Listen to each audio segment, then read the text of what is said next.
I'm Nick Filardi. I'm Jason Thielbach. Welcome to the world's second finest podcast.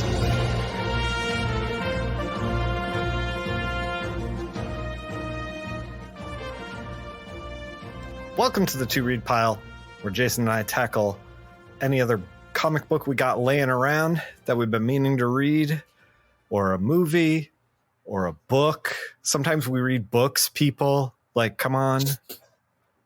We're literate. Yeah. I hate that rumor is going around that we're not literate. Yeah. I don't know how it started because I can't read about how it started. Anyway, the point is this is the To Read Pile where we're going to tackle some stuff that we've been thinking about reading for a while, non-Batman related or Batman related. You know what? We're doing this again. I have to like write a actual To Read Pile intro. I need to suss this out. Whatever. We're using this one. There's Amazon affiliate links. I think this is a good. I mean, I think this should be the one every week. This is the one. Fuck me. We're running such a shoddy operation here, Jason.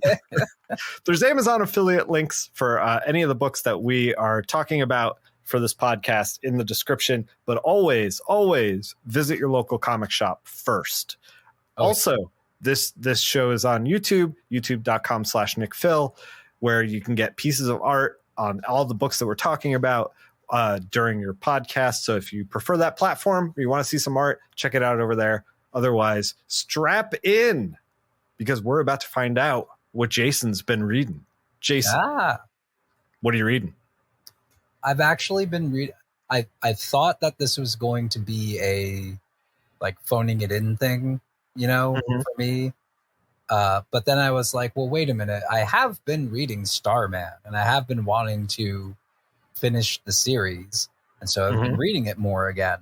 But I was like, oh, I already brought Starman. And I'm like, well, wait a minute, Jason, you dingus. Like there's a lot of issues. Like you can't just. There's a lot of Starman. Yeah. Like you don't have to wait to the end of the series to talk about it again. I've been chipping away at the Sandman Mystery Theater, bringing a little bit every time. So yeah, by all means. That's what made me think of it. I'm like, wait a minute, that's what Nick's doing with Mystery Theater. So Mystery Theater is in a compendium just like Starman is. These are giant like phone books. I just realized nobody remembers phone books. These are very thick books, and they're 30. I think they're 36 issues long. I picked up the Tom Strong one too, by the way, but I haven't started reading it. Fuck yeah, I got to read Tom Strong again. Oh god, yeah. Tom Strong's great. Yeah, I didn't mean to derail you. Continue. No. Instead of phone book size, at least within this context, to anybody listening to or watching this, they'll understand this. It's Akira sized. These compendiums. They're about the size of each volume of Akira. There you go. But yeah, I've been reading Starman again, and it's still really, really good. Like really, really good. There's still some stuff that's kind of like wobbly / doesn't really age well, but is what also. What do you mean? Like art wise or writing wise? Well, there's like, because it's the 90s. There's a Well, all right. So like the arc that I just finished began with this guy, Michael or Mikhail. It's spelled Mikaal. Okay. At one point was a Starman of some sort. It's already established there's been a bunch of different Starmen like across the universe and at different times on Earth as well and all of that. But he's this like blue alien.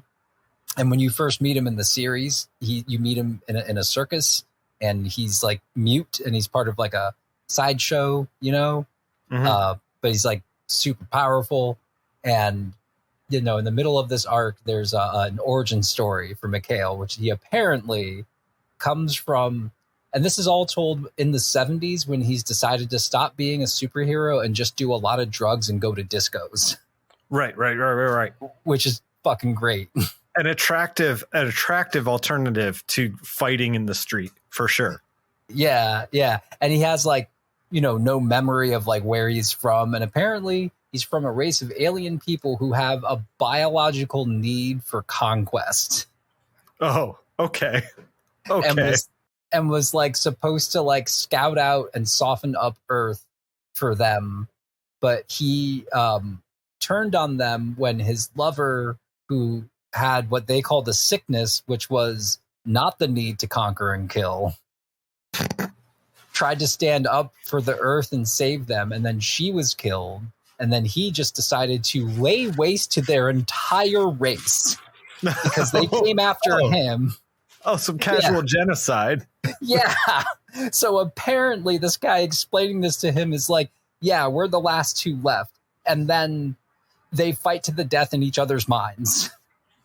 Okay. Which is like freaking great. Yeah. There's a ghost pirate that shows up that befriends. You're selling me hard on this, by the way.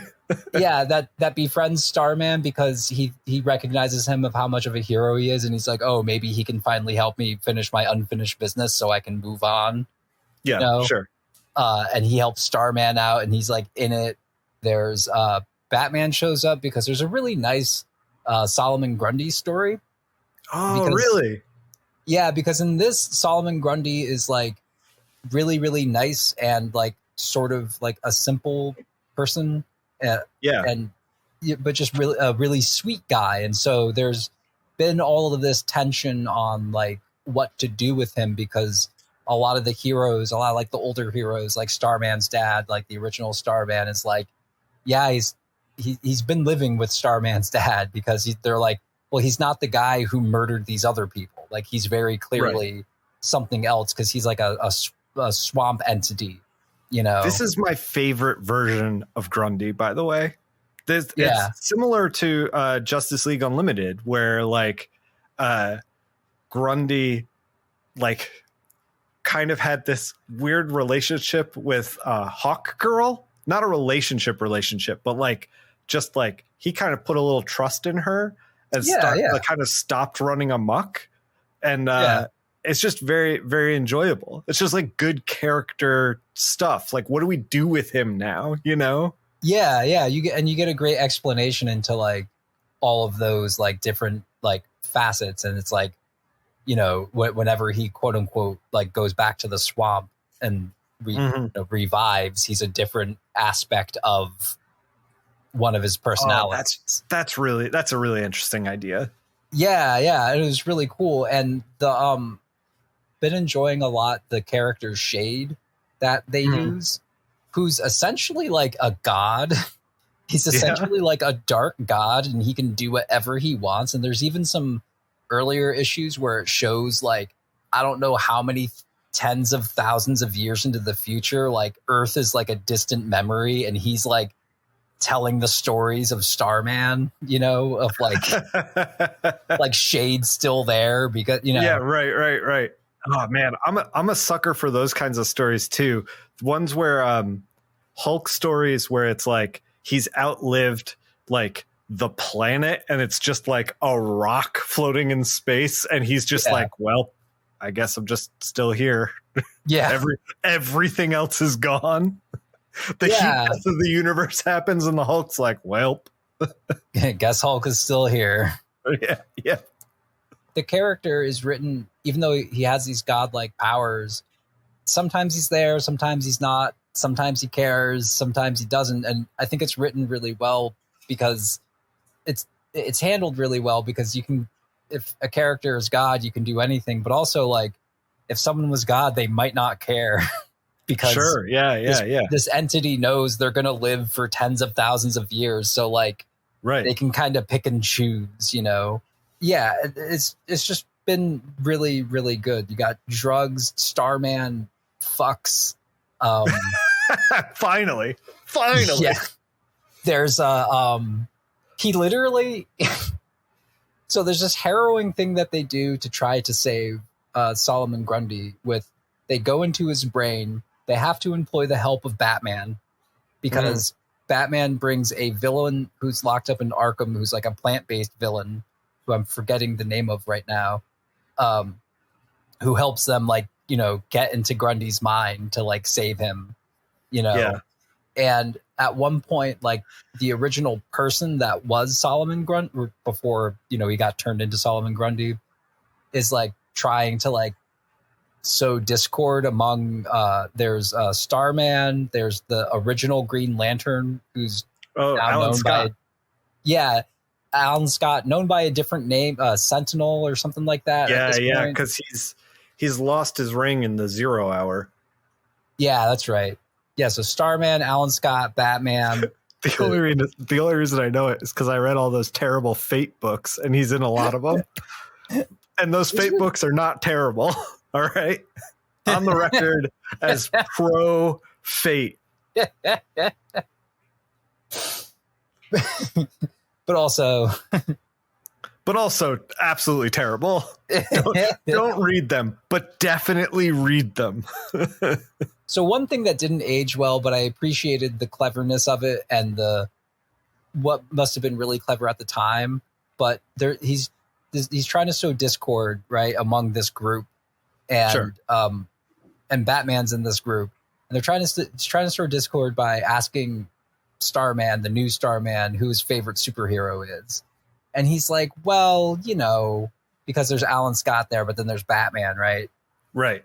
And he's like, well, he makes a Woody Allen reference and he goes, oh, well, you know, like when people say, what's your favorite Woody Allen movie? And everyone goes, Annie Hall or Manhattan, the things you're supposed to say. But he's like, but mine is like, you know, some like different one. And he asks like Alan Scott, like, come on, what are yours? And he goes, I've always been partial to this one, you know, and like gets him to like admit it. And then even the guy who was a plant, you know, who's like from the swamp.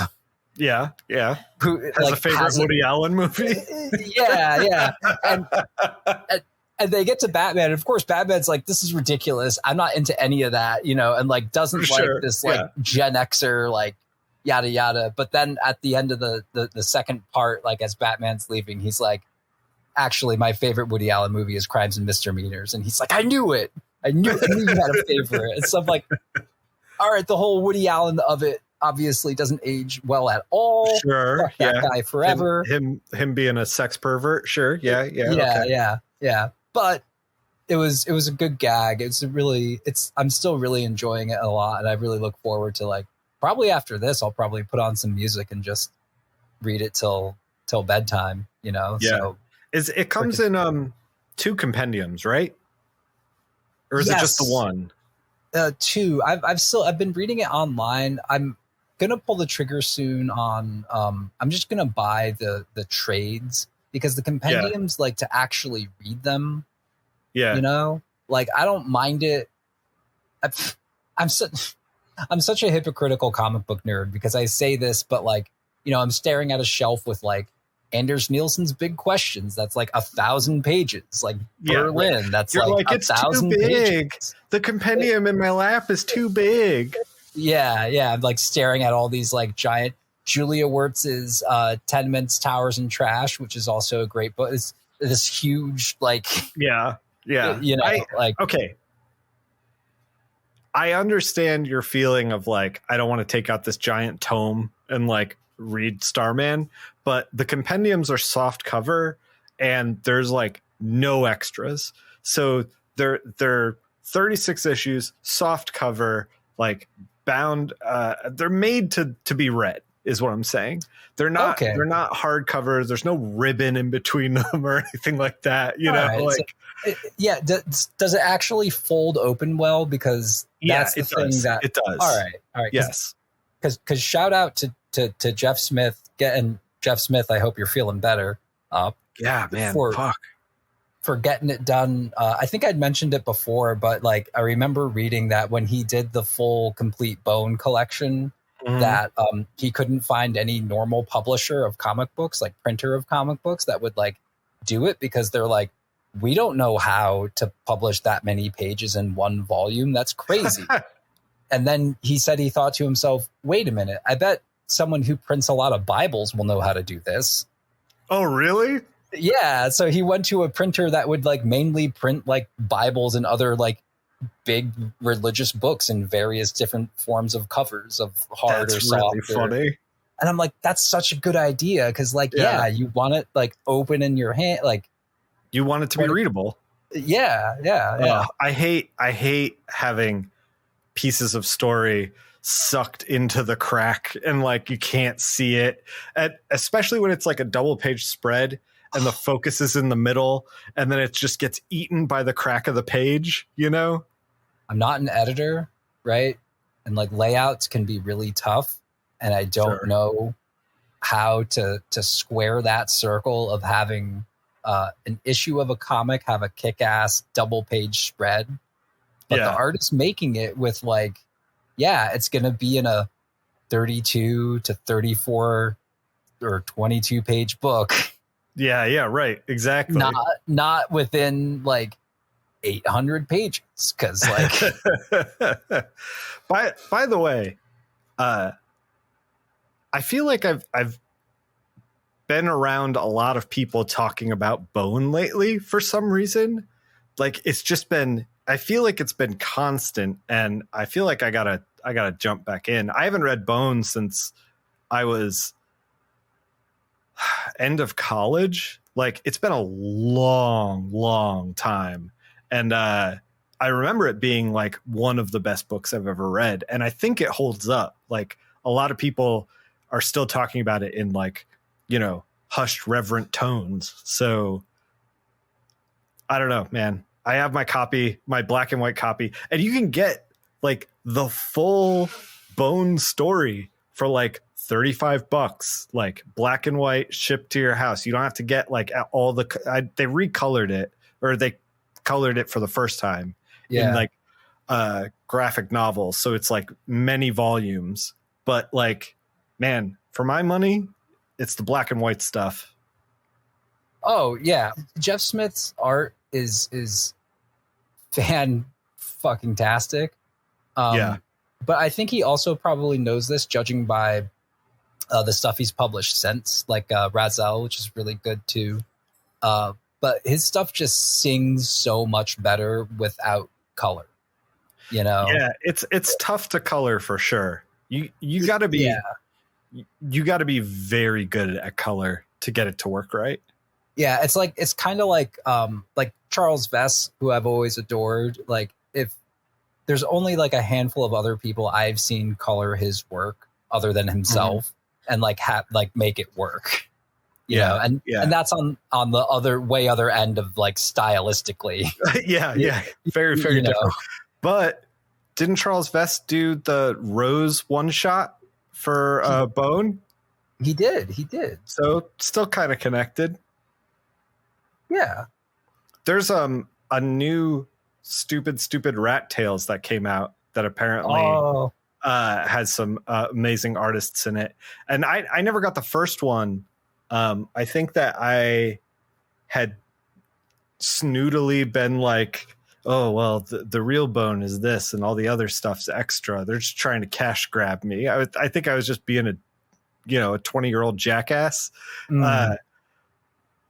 But I think that stuff's probably worth reading. And totally maybe if I jump back on the Bone train, I will track down stupid Rat Tales in the new one. But Bone still has one of my favorite, it has a bunch of my favorite gags, like in anything, honestly, be it comics, movies, like TV shows. Like there are gags I still to this day, because there's a running gag in the story that two of the rat creatures, one of them is obsessed with quiche. And the other one is upset that it's like, we're big hairy monsters. We don't like stuff like quiche. Stop talking about quiche. Yeah. And so anytime I see quiche anywhere, at anything, on a menu in a restaurant, I'm like, rat creature. And then anytime. Bone, by the way, safe for all ages. Like if you're looking for a book for anyone, Bone will be a good pick. Oh, yeah. And the other thing is, anytime it snows really heavily, I always think of the last page of the first issue, which I used to have some of the, not the original pressings, but I used to buy it in the issues when it was like coming out, where like he's told like, better find shelter. Winter comes quick around here. And then it's just like him just sitting there and you just see the shadow and then just like 10 inches of snow at once, just whump. Yeah. Like a blanket. Yeah.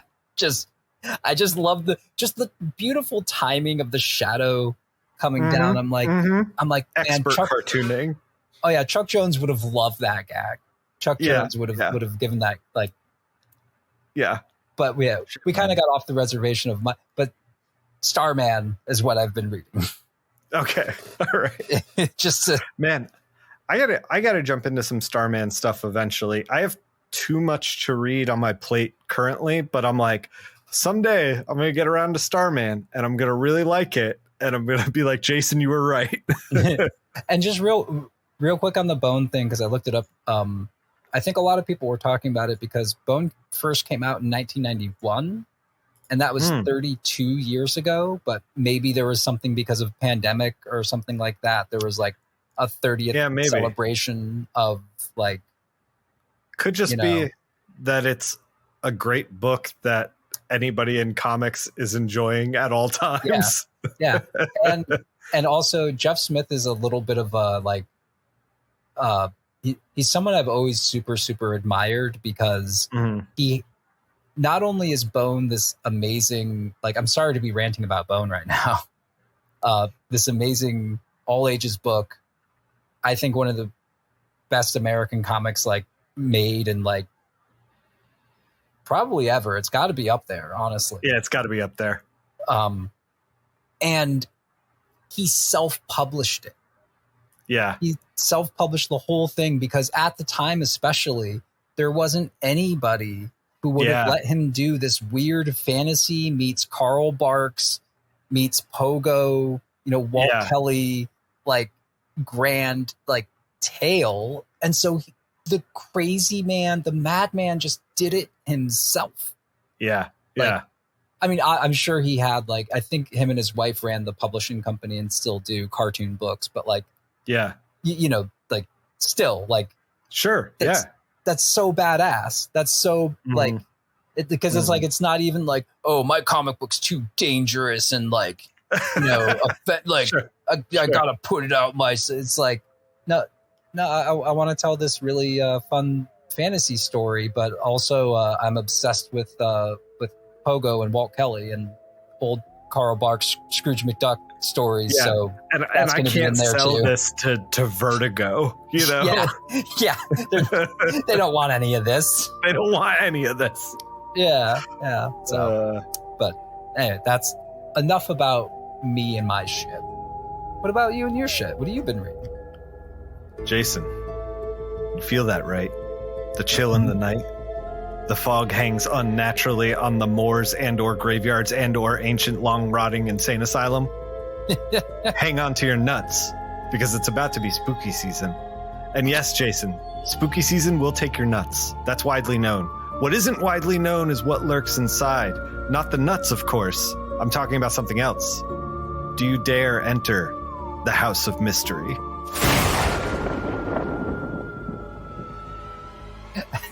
I do.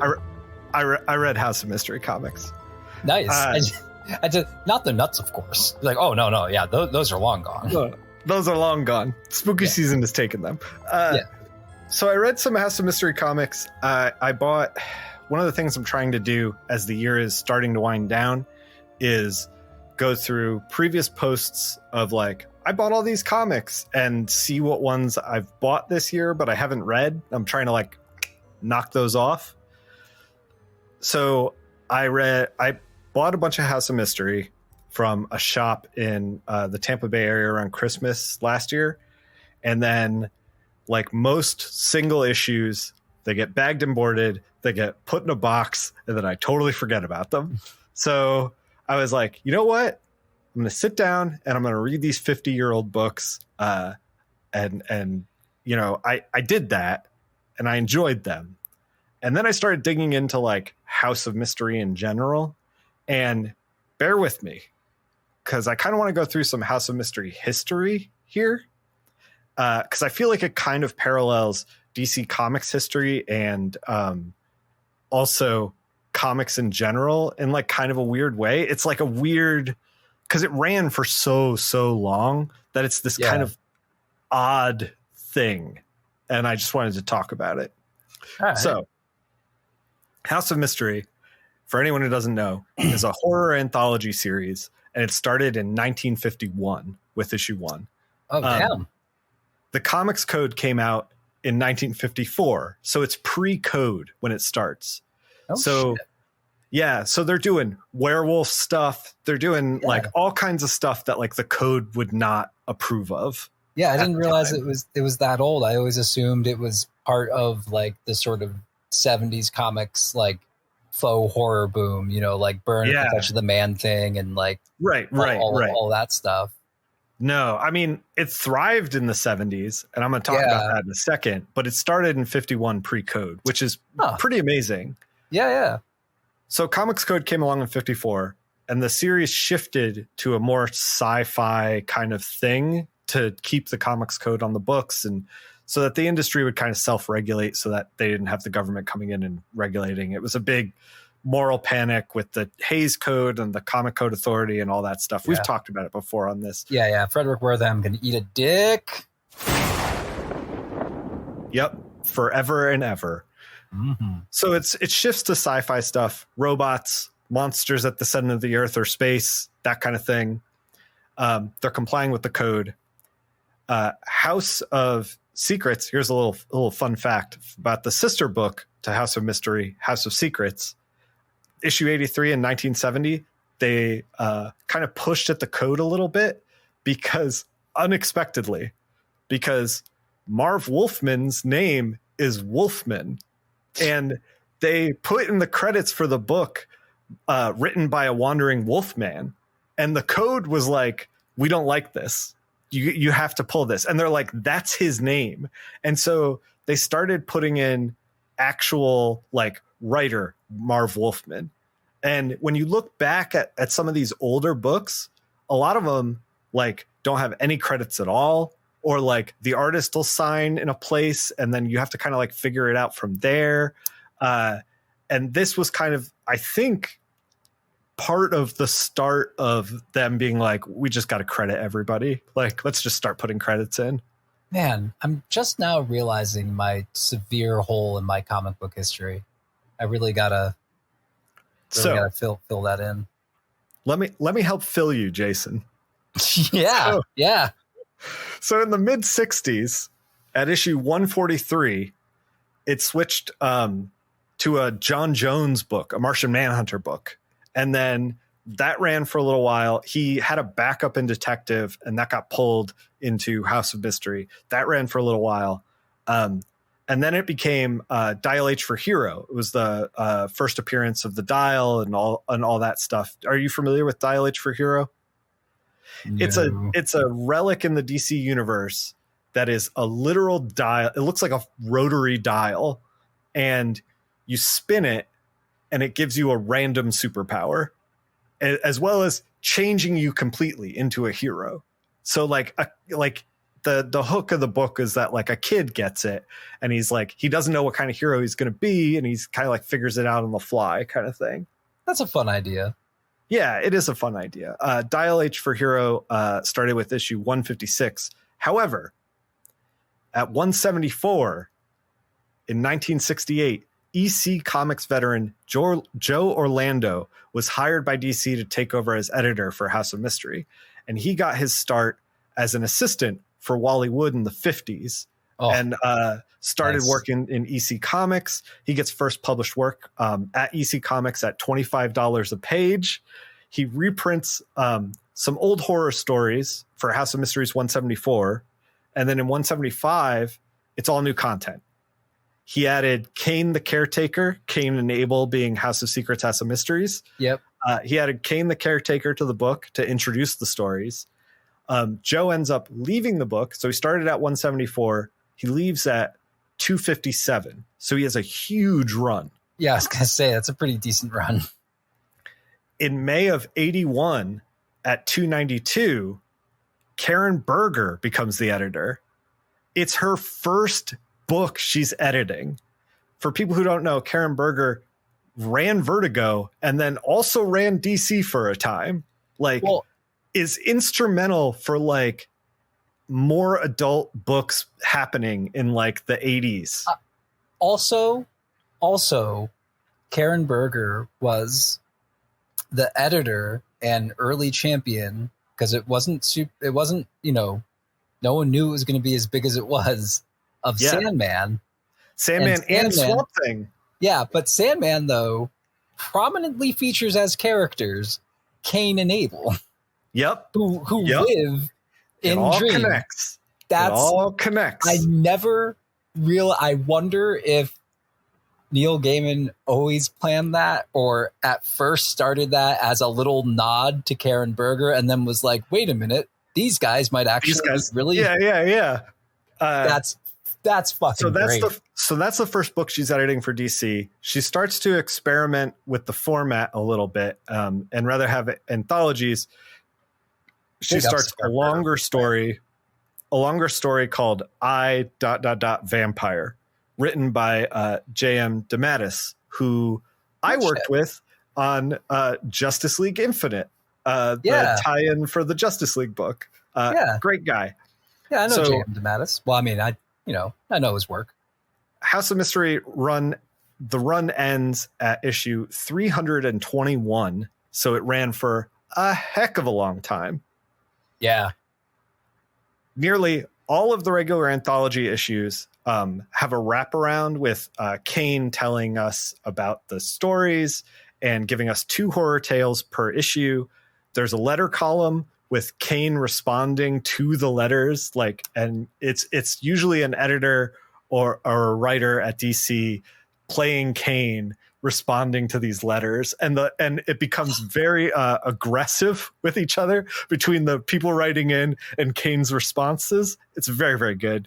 That's so much fun. That's like the like how some people don't understand that like someone who's a professional wrestler. Right. It's very professional wrestling. Yeah. With like how much they actually love getting booed. Like when their job is to be the heel, they're and how much fun fans have like screaming at, being part of it, like drink it in. That's so great. That's so great. Sometimes, depending on the issue, you also get Cain's Game Room, where it's kind of a lighthearted strip with a horror vibe. A lot of those early ones done by Sergio Aragonés, which is fucking rad. Oh yeah, that's what you were sending me the other day. Yeah. So Sergio is famous for Gru the Wanderer, a mainstay in comics, a legend in the field. Yeah. Have you ever seen video? I'm sorry to. Have you ever seen video go ahead. Of that Maniac draw? Because I haven't.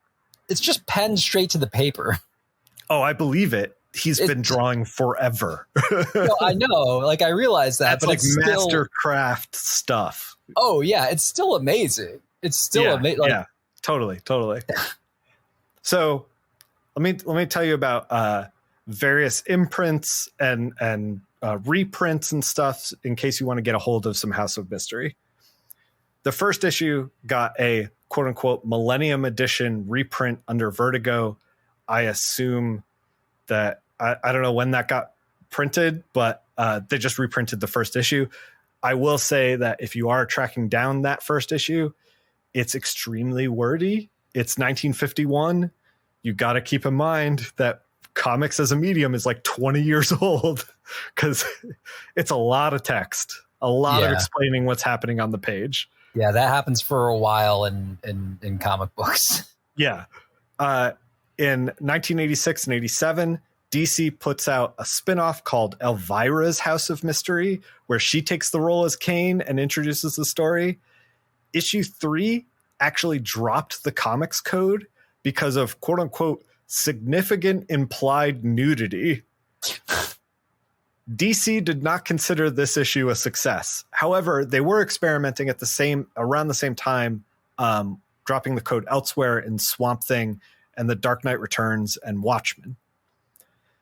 In 98, DC printed a one-shot with modern color on the cover called Welcome Back to the House of Mystery. Featured 10 stories that were selected by an editor, Elisa, I'm going to butcher this name, Quitney.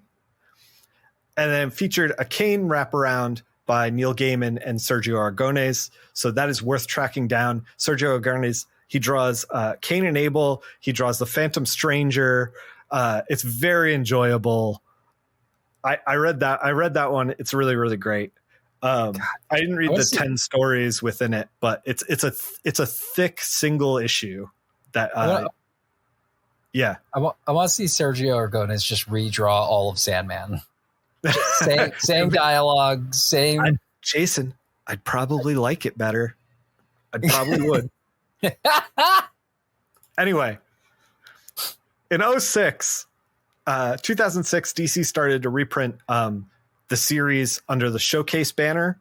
These were like phone book size, black and white, like cheap, but like packed with old comics. They're like experimenting. Marvel did the same thing around this era with Essential, I think they called it.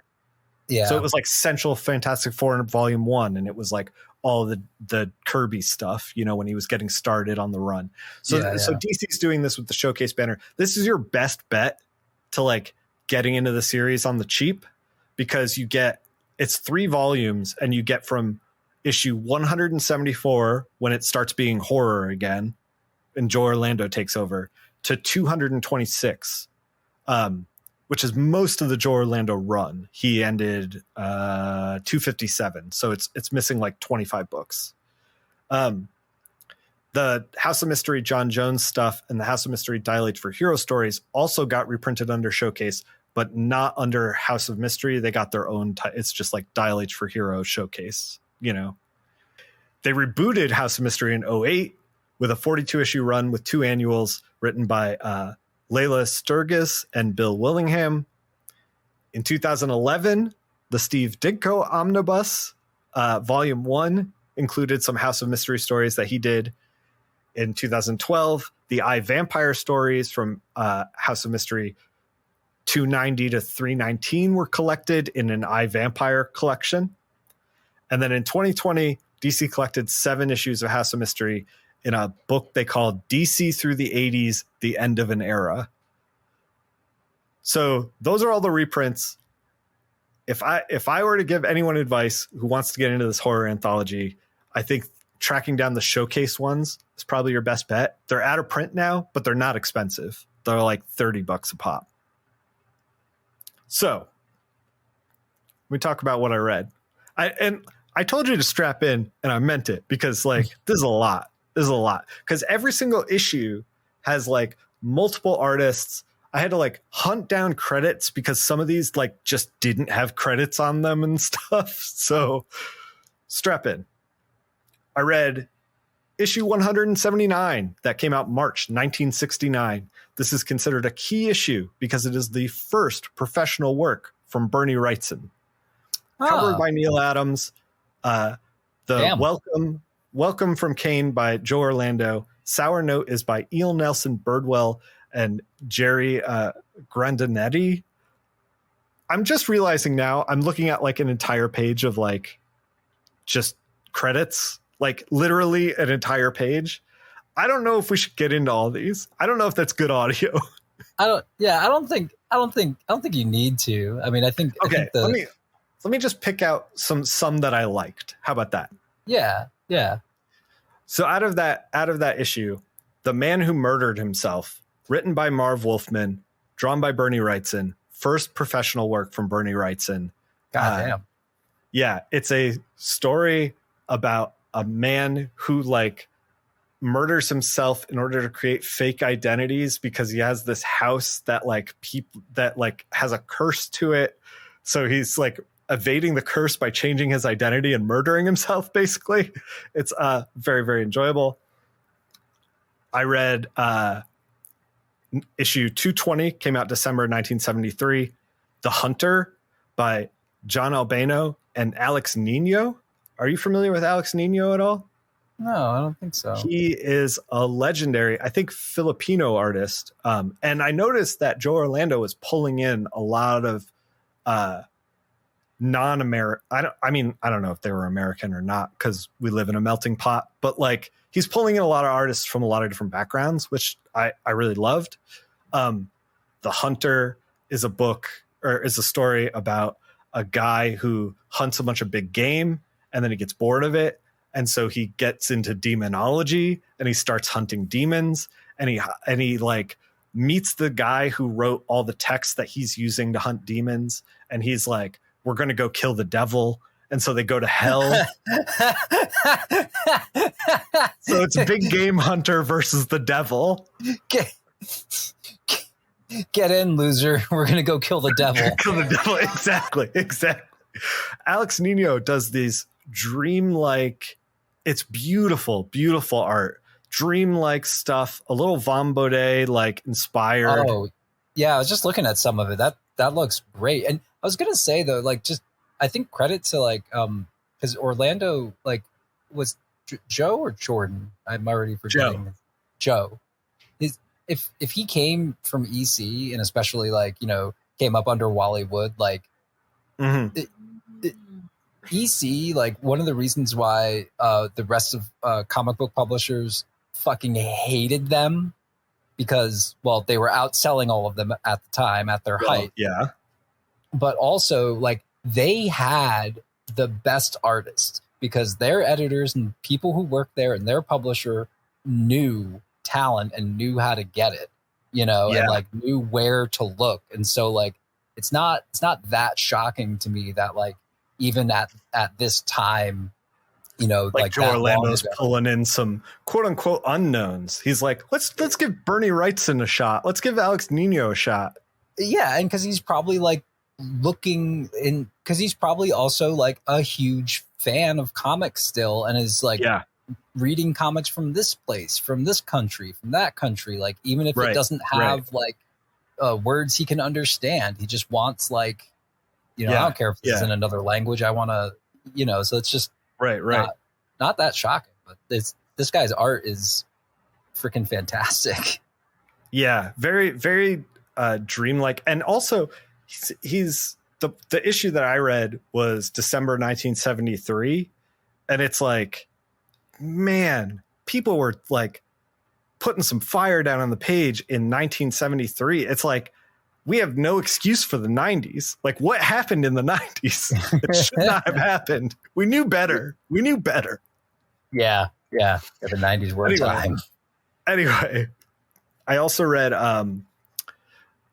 issue 241, May 76. And all these issues, by the way, I bought them out of a bin because I'm trying to collect a run of House of Mysteries. I'm trying to collect all the horror stuff from 174 up.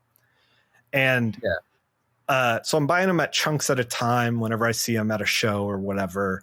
And I have no idea what's going to be in them because they don't put any cover credits on them. They don't do it. So you crack an issue and it's like, oh shit, Death Pulls the Strings is written by Bill Finger. Oh, this is the first Bill Finger work I've ever read. Okay. Oh God. So this is written by Bill Finger and drawn by Nestor Redondo. This is a story about a guy. It's fucking wild, Jason. It's about a guy who's a puppeteer and started having success after he was fired from the circus, and then he dressed up 3 people who were I don't know what the proper name is. Midgets, little people, or little people. Yeah, you don't want to say that other word. Well, the reason is because they use it in the story, so it's like fresh in my brain because it's 1976. Yeah. So I wasn't sure what to call them. Anyway, so he takes these 3 little people and he dresses them up like marionettes, and then he becomes like, everybody loves the story, the stuff he's doing, the show, the marionette show. Because they're so lifelike, because they're actual people. Yeah. And or no one really catches on the circus goes bust. He's doing this show, and the show gets really successful, and then he gets drunk with power. And he's like, dance for me, you idiots. Like, like I am your God kind of thing. And then the Almighty reaches down and lightning strikes him for his hubris. It's very good. There's a lot of Jason. There's a running theme of like rich people get comeuppance. People with hubris get comeuppance. It's comeuppance all the way down on these books, Jason. I also read issue 250, February 77, another Alex Nino story, Coffin for a Killer. That was Robert Kneitler and Alex Nino. I don't necessarily remember that one. What is that, 250? I read a good chunk, and there are only like 10, 12 pages per story, so it's easy for them to kind of like just roll down your back kind of thing. Oh well, no, I mean that's I was listening to something today where someone was like on a podcast, someone was like, well, come on, you can't expect someone. He's like, listen, he's like, I have some like favorite books of mine that mean a lot to me that I can't just like quote directly from a page. Sure. So you might have like really liked the story, but like you're not always gonna like have that recall. This was about a guy who I just looked it up. It's about a guy who he wants to be like very rich, and so he moved to America. He wants to be very rich. He has a couple friends who are also immigrants, and he's like, I'm going to be rich, and I'm going to tell you how. I'm going to marry the witch from our old village back in Europe and bring her over here, and then she's going to use her magic to make me rich. And they're like, why? She's hideous. And he's like, because I'm going to have money. And then so he does that. She comes over. She uses her magic to get him a lot of success. She's like killing the people who are above him at the factory, so that he just keeps getting promoted, basically. And then eventually the turn happens of him being like, I don't love you. But you're married to me, so you're obligated to this, and like you got to stick with it. And the witch, takes her revenge, and the guy dies. And the whole thing is that he wanted the biggest funeral in the town. Like that's what he wanted. He saw it as a status symbol. He falls into a pit of molten steel, because he's working at this factory, and so his coffin is just a big block of steel because they can't cut him out of it. And so the spectacle attracts a bunch of people. Oh man, excellent. That's some great Twilight Zone shit right there. A lot of it feels very Twilight Zone-y. The last one I read was 259. This was July/August 78. And the reason it was both is because they would occasionally do this thing where they would do, rather than a 22-page issue for a quarter or 12 cents or whatever, they do an 80-page giant for $1. So you got like a ton of stories. You got multiple Kane's game rooms. So you got a bunch of gags. You got a bunch of stories from a lot of different people. The ones that I really liked were The Vampiress of Central Park by Don Glut and Juan Ortiz. This is about a vampire woman who looks a lot like the Black Queen from the X-Men. All right. And she's turns this guy who tries to rob her into a vampire, and then is just causing chaos in Central Park, because Central Park in 1978 is a crime-infested den of sin. So she's just like eating people, feeding on people. And then, so the guy turns into a vampire, and then he gets with his boys, and he's like, yo, this crazy lady, messed me up. We got to get her. And then, so there's this great panel where she's in her full, like, leather clad cape,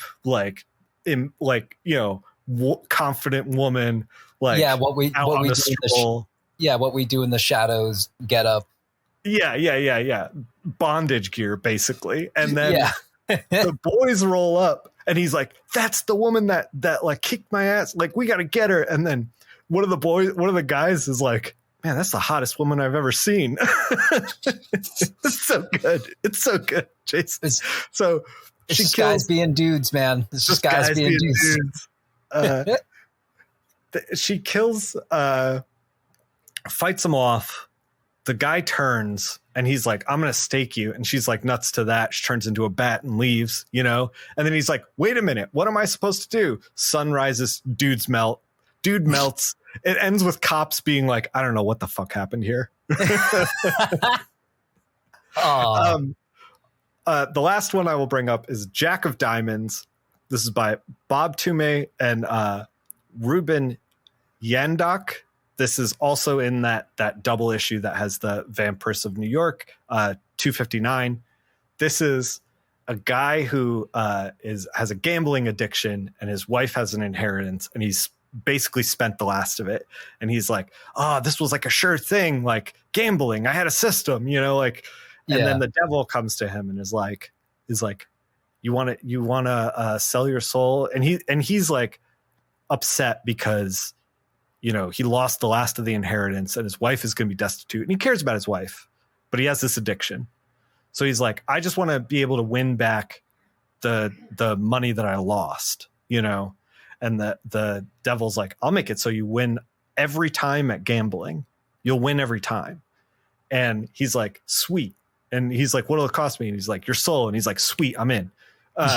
So he's like, I just want to win back the money that I lost. So he does that. Devil comes to collect. And the wife is like, wait a minute. If he's going to win every time he gambles, is he even really gambling?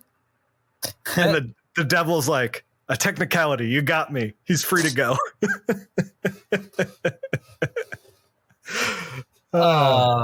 Man, I love a good. I love these issues. The devil. Those are all really good. I'm gonna have to see if any of those are on the app. I'm gonna try to search by. There's a good chunk of House of Mystery. There's a good chunk of House of Mystery on the app. So that might be the best way to get it, other than the showcase books. The showcase books, by the way, are in black and white, which is probably to their advantage. I don't know what kind of paper they're printed on, but I imagine that the showcase books from 2006 are printed a little bit better than the, you know, March 1969 book that I read, that the first work of Bernie writes in. Yeah. God, I have to look. Those sounds like so much fun. Sounds like so much fun. They like. So we talked about Flinch in the previous pod. Previous to read. Flinch hits and misses a lot, and I think it's because modern comic writers, struggle to write a short story. Like, it's harder for them to write a short one than a long one. So. But these issues, man, I just feel like there was always a delight in there, whether it be like some old timey stuff or some stuff way out of left field or just a really good twist. You know, like there's always something in there. And then Sergio Argoni's doing like the one panel or the strips for Kane's Game Room. That eventually gets taken over by Dave Manick, who also does a great job with them. They're fun little. One of the gags was like Kane and Abel are walking through the House of Secrets or House of Mystery, and they're like, did you see that rat? Ugly vermin, foul, and they just like filthy animals. They're just like going on, and the rat is listening to them, and it ends with the rat like taking a bath, like in a very tiny bathtub, looking very stressed out, like just fun little gags, you know. That's great. That's great. I miss backup stories. I think that even when we started getting into comic books, that was like when they were starting to kind of taper off a bit. Yeah. And I think by the time they still put backups in Detective Comics right now, actually. All right. I did a few with Hayden Sherman, who we worked on Blink together. We did a Two-Face story in there that was a lot of fun because it was Two-Face going into his own mind. And so like it's this wild, surreal thing that I got to do a lot of Cave Carson like stuff to it. So it was a good time.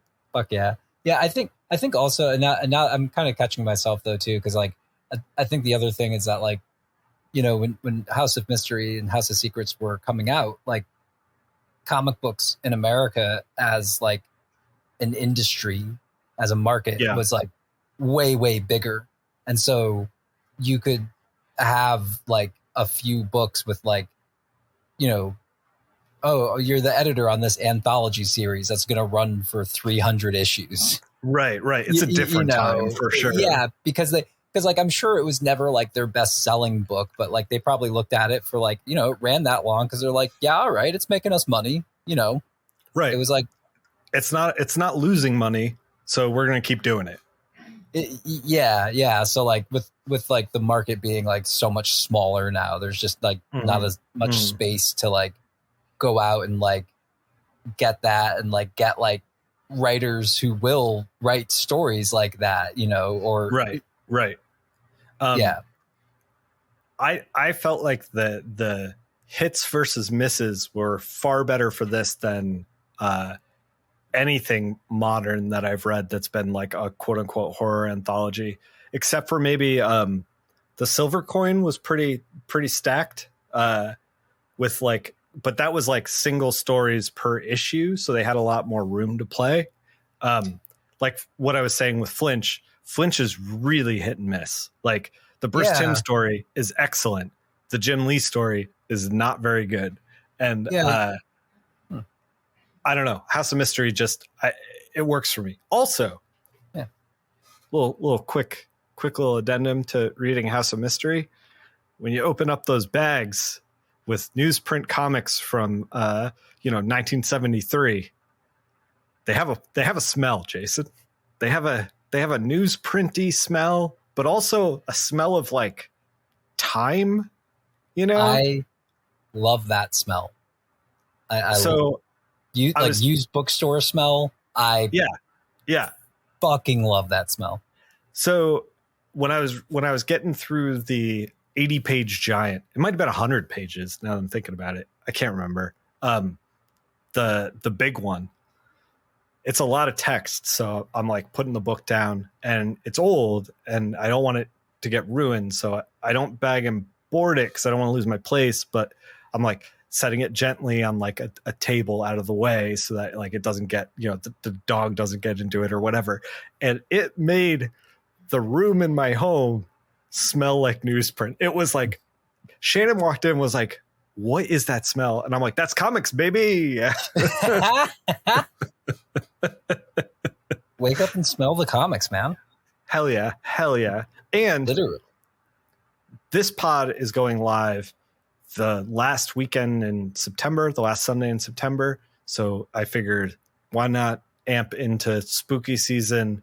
I might read some more spooky comics for the to read pile in the next couple to reads. So yeah, maybe I'll shoot for some spooky stuff. Yeah, some horror things. Researching this House of Mystery book was an animal, by the way. And I hope you appreciate the work I put in. No, I did. Well, that's why I said, like, you totally don't have to go through all the, you just gave a history. Yeah. Of, this like, is why we're series. Recording on Wednesday and not Monday. Cause I like started this and I was like, oh no. What have I done? What have I done? Why did I tell them? Why did I think I could do this? Yeah. Was it the gag I always return to of my favorite commentary on creativity, which is Fry in Futurama, explaining why he only wrote one page of dialogue for the TV show, you know? And he's like, it took me an hour to write. I thought it would take an hour to read. An hour to read. Yeah. It's so like good. I thought I could just write a quick history. about House of Mysteries and DC Comics in general. Yeah. And I wrote 2 sentences and I was like, well, if that's all I say, I'd be a dick. And now I'm 2 pages in and I'm like, shit. So Yeah. if you want to pick up, I highly urge you to pick up House of Mysteries. If you're able to get to a comic shop and get into some long boxes, it's difficult to find because they're so old. Your average comic book store that's been around for the last like 15 years is not going to have them usually because, you know, they didn't stock them in 1973. And so they don't have them now. Yeah. And it's not like, you know, they're around. So, well, do you know of any like, because there are like smaller shops that I'm sure have like these laying around, like, you know, yeah, we could, maybe I bought, throw out a few like recommendations because they probably sell them online too. Like I bought some, eBay auctions, like buying a lot of just random House of Mystery books, and none of them, you can read them all independently, out of order. It doesn't matter. Yeah. So like just buying a lot on eBay is probably the best way to go if you want the single issues. But ask around your local comic shops, maybe hit a convention. Conventions might be a little better for older books, depending. At least like you could be able to find a place that has a lot of older books and ask them if they have any House of Mystery at their shop that they could mail you, stuff like that. I always think of, this is how old I am, is that when I was a kid, I dreamed about going to San Diego Comic-Con because I was like, man, I can find all the issues of stuff that I can't find anywhere else. Yeah. Even a second printing, because I didn't care about that's because I knew Sandy, I'm like, could fucking find it there. Yeah, you know? Right. It's like, that's all it meant to me. So I'm hunting it down in long boxes, which is, I'm only, you know, like I have like 13 issues of House of Mystery and like 10 issues of House of Secrets. They not only are they tough to track down, but sometimes if they're in better condition, they go for a pretty penny. And like House of Mystery has the first appearance of Swamp Thing, which I am probably never going to find in a bin. So it is what it is. So like I said, your best bet is to either get on the app and see what they have. And if you dig it, in 06, if you type in like showcase House of Mystery into eBay, you will find many listings for the, you know, phone book sized House of Mystery stuff. 3 volumes, pick it up. It's awesome. Oh yeah. Get that on a watch. As a side note, I haven't read these, but in chatting about House of Mysteries and posting stuff in the Discord, buddy of mine was like, yo, Fantagraphics has put together some amazing collections of like the EC comic stuff centered around specific artists. So you can just buy like just the Wally Wood stuff or whatever you're looking for. I think the Wally Wood one and the Harvey Kurtzman one. There's one that's out of print, but all the other ones are in print still. Those are great. So those are fantastic. You can easily get those, and they're probably going to get that horror fix as well. Yeah. Maybe I'll read that again for the next 2 read. Always down for some Harvey Kurtzman. Always down for any EC, honestly. Yeah. I've really loved going through these because like there's a lot of artists that I'm not personally familiar with because it's just like out of my wheelhouse, too old for me. That I know are really great. Like I got to read that Bill Finger stuff. There's also like a Michael Golden story that I read. I've never read any Michael Golden stuff before. There's a Joe Kubert cover that is exceptional out of the stuff that I read.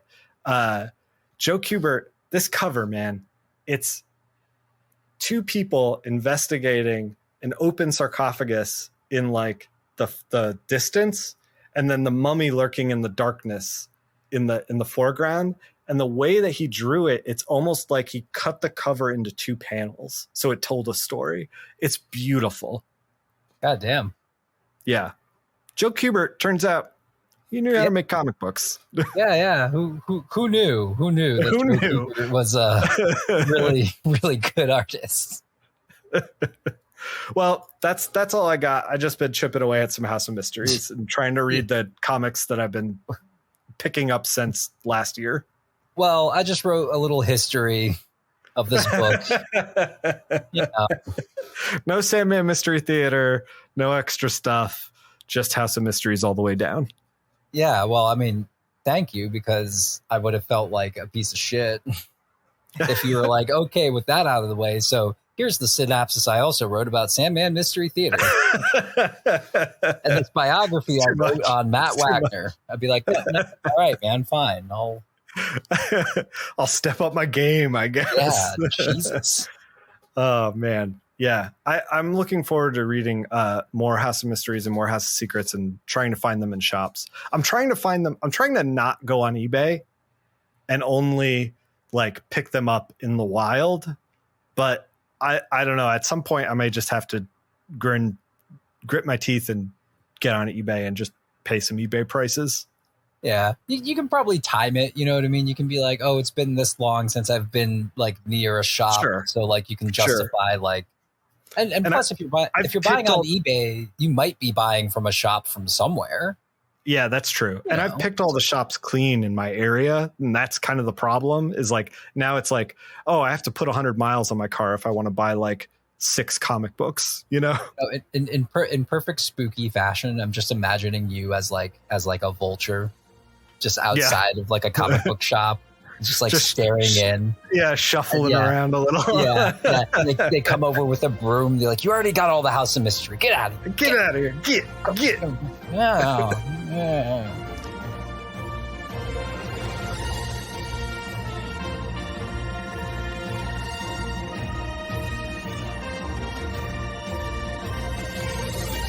Jason, where can people get in touch with you? They can still on Twitter for so far at King of Black Acid and at World's Second Finest. It's World's Second with a 2. Nick just gave me an invite code for Blue Sky. Yeah, I'm King Black Acid over there, but I haven't done anything with it yet other than register. I'm still building that out. And where can they find you? They can find me at linktree.com/Nickfil. It's got all the links for Discord, for my Twitch. I just recently colored a Etrigan Constantine thing on Twitch by Gavin Guidry. Great artist. A lot of fun coloring that. You can also find me on Blue Sky. The Blue Sky link is up there. I've been posting on Blue Sky a little more than X. Jason, should I call it X? Are we just no? Okay. No. I've been posting a little more on Blue Sky than Twitter, only because Elon's a shitbag. But yeah, fuck that nerd. It is what it is. Yeah, so all my links are up there. Also, I will be at Asheville Beer City Comic Con at the end of September, which I'm just now realizing. If you just listen to that House of Mysteries ramble, you're realizing that I'm going to be at Asheville Beer City Comic Con on the last day of Beer City Comic Con. So you better put on the running shoes and get over here. I don't know. I don't know what to tell you. Yeah, so you can catch me there. I'm going to be on a panel with Rico. We're going to talk about color, and I'm also going to be selling books. I actually pulled out I went through a lot of comps and pulled out. DC sends me a lot of hardcovers and stuff that like I'll have like a little story in, but like not a ton. I'm going to deep discount those things and try to move them. So if you're into picking up some hardcovers, they're going to be like $10 a pop, just trying to get them out of my hair. So nice. Come to Beer City Comic Con. Yeah. Thanks for listening. Yeah. Thanks everyone for listening.